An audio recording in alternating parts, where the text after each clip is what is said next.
সকাল সকাল আমি খেটে মরছি, এই মহারানীর এখনো ঘুমও ভাঙে না। বৌমা ওঠো, 8টা বাজতে চললো। বাড়ির বউ এতক্ষণ বিছানায় পড়ে পড়ে ঘুমায় নাকি? ওঠো। কি হয়েছে মা, সকাল সকাল চিৎকার করছেন কেন? আমাদের সময় আমরা 5টার সময় উঠতাম, স্নান করে পূজা অর্চনা করে ঘরের সমস্ত কাজ শেষ করে দিতাম 10টার মধ্যে। আর তোমার এখনো ঘুম ভাঙলো না? কালকে রাত্রি 2টো অবধি এত হাহাহিহি কিসের? আমাদের সময় এত রাত করে কেউ জাগতো না। তাড়াতাড়ি ঘুমাবে, তাড়াতাড়ি ভোরবেলা উঠবে। এটা আর আগের সময় নেই। আপনার সময় নেটফ্লিক্স ছিল না। আজকালকার ছেলেমেয়েরা এই এতটা রাতেই ঘুমায় আর এতটা দেরি করেই ঘুম থেকে উঠে। যান, আপনিও ঘুমিয়ে পড়ুন।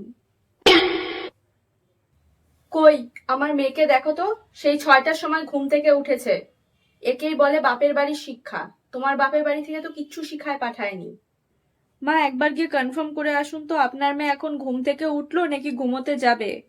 আমি শিওর ইনস্টাগ্রামে কোনো নোটিফিকেশন এসছে যেটার আওয়াজেই ও এখন উঠলো। না হলে হয়তো এখনো ঘুমাতেই যায়নি। যেই বাপের বাড়ির কথা উঠলো গা জ্বলে গেল না? আমার মেয়ের শিক্ষা নিয়ে কোনো কথা বলবে না। ও আমার শিক্ষায় বড় হয়েছে। ও প্লিজ মা, সকাল সকাল প্লিজ শুরু করবেন না। আমি আপনার মেয়ের পেছনে লাগতে যাইনি। আপনি আপনার ভুল ধারণাটা ভাঙানোর বেকারই চেষ্টা করলাম। প্লিজ ঘুমোতে দিন। উফ, শান্তি মতো ঘুমোতেও দেয় না। নিজে তো একটু পরেই ঘুমিয়ে পড়বে। সারাদিন তো আমি খাটাখাটনি করি আর শুধু নামে বলবে যে নিজেই খাটনি করে। আর একটু তো অ্যাডজাস্ট করতে সময় লাগবে নাকি?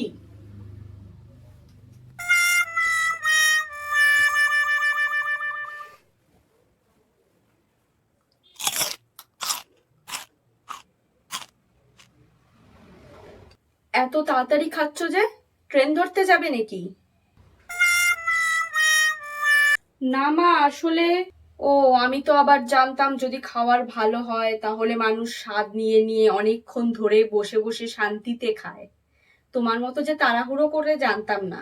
ভালো হয়নি মনে হয় খাবারটা, না? না মা, সত্যি ভালোই হয়েছে। নিজে তো ভর দুপুর বেলা ঘুম থেকে উঠলো, একটু যে সাহায্য করবে তাও না। আমি রান্না করলাম তাও একটু প্রশংসা পর্যন্ত করলো না। বাহ মা, মা খুব সুন্দর রান্না করেছো।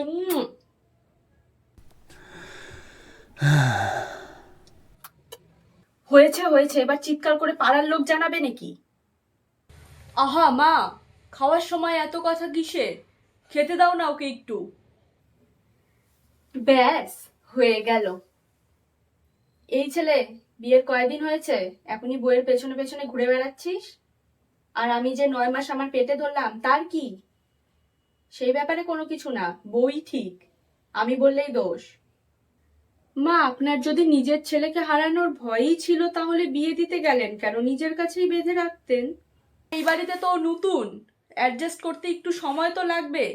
এত কথার কি আছে তাতে? মুখে মুখে কেমন তর্ক করছে দেখো। সব দোষ এই মেয়ে ছেলেটার। আমার বাবুকে একদম বশ করে নিয়েছে কালা জাদু করে। পাশের বাড়ির শান্তির মেয়েটা কি সুন্দর চাকরি করে, আবার সকালবেলা রান্না বান্না করে তারপরে অফিসে যায়।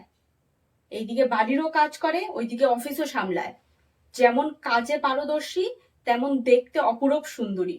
কি যে ভালো ছিল মেয়েটা। তাহলে মা ওর সাথেই বিয়ে দিতেন। আমার সাথে বেকার বিয়ে দিতে গেলেন কেন? আপনিও ভালো থাকতেন, আপনার ছেলেও একটা ভালো বউ পেত, আর আমাকেও এত কথা শুনতে হতো না, আমিও বেঁচে যেতাম। তা কি করে করব শুনি? আমার ছেলেকে তো কালা জাদু করে তুমি বশ করে রেখেছো। সে তো তোমার প্রেমে হাবুডুবু খাচ্ছিল। তাই তো বাধ্য হয়েছি তোমাকে ঘরের বউ করতে। না হলে এত ভালো সুন্দর মেয়েকে রেখে তোমাকে বাড়ির বউ করি? বাবা, সকালবেলা কি যে শুরু করলে তোমরা, আর পারি না আমি। ছেলের বিয়ে দেওয়ার পর আমার নিজের বলতে কেউ থাকলো না এই বাড়িতে। মা, আপনার তো ভরা সংসার আছে, আর আমার এই সংসারে শুধু নিজের বলতে আপনি আর আপনার ছেলে। আপনার ছেলে আমাকে যথেষ্ট ভালোবাসে ঠিকই, কিন্তু মনে হয় না আপনি আমাকে মেনে নিতে পেরেছেন। বাবা যখন এই বাড়িতে বিয়ে দেবে বলেছিল তখন নাকি আপনি বলেছিলেন আপনি বাড়ির মেয়ে নিয়ে এসছেন আরেকটা, মেয়ের মতোই আমাকে আগলে রাখবেন। জীবনের 25টা বছর ওই বাড়িতে ছিলাম একরকম ভাবে, এখন নতুন বাড়িতে এসছি, সবে মাত্র 3-4 দিন হলো। একটু তো অ্যাডজাস্ট করতে সময় লাগবে, কিন্তু সেই সময়টুকুও আমাকে কেউ দিচ্ছে না।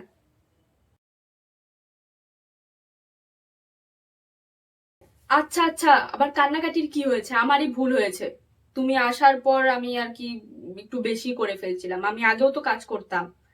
তুমি তোমার মতো থাকো, আর আমার ছেলেকে ভালো রেখো, নিজের সুযোগ সুবিধা মতো আমাকে একটু সাহায্য করে দিও, তাও হবে। ঠিক আছে মা, কোনো ব্যাপার না। আপনি দেখুন না, আমাকে নিজের মেয়ের মতো একটু ভালোবেসে দেখুন, আমি নিজের মার মতো আপনাকে আগলে রাখবো। এই তো মিল হয়ে গেছে দুজনের, এইভাবেই থাকবে মিলেমিশে, আমারও দেখতে ভালো লাগে।